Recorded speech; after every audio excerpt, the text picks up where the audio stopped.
Hey guys, want to give you some reminders for how to figure out solfege in the key of G.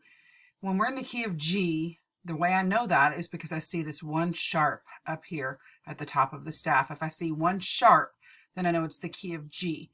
You might be thinking, what does that mean, key of G? All that means is Do starts on G, because we talked about Do can start anywhere. But in this key signature, Do starts on G.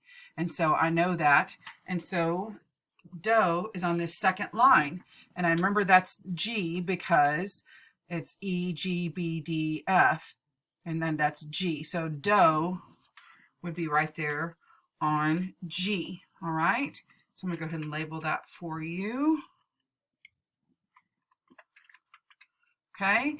And then I've got to figure out the rest of the solfege.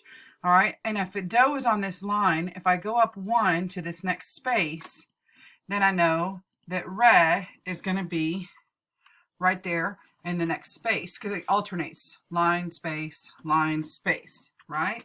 So here we have Re. Okay. And then if I want to go up again, then Me would be right there on that middle line. Okay. And then if I want to keep going, Fa would be right here. And So would be right there.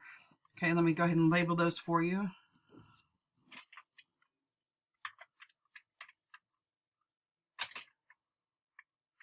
All right, so to review, Do is on this second line, and then Re is right here. You just go up one from that line to that space, and then Me is on that third line, Fa here in that third space, and So on that fourth line. As long as you know where Do is, you can figure out what any of the other ones are, but those are the only ones that you're going to need for this week. Hope this helps.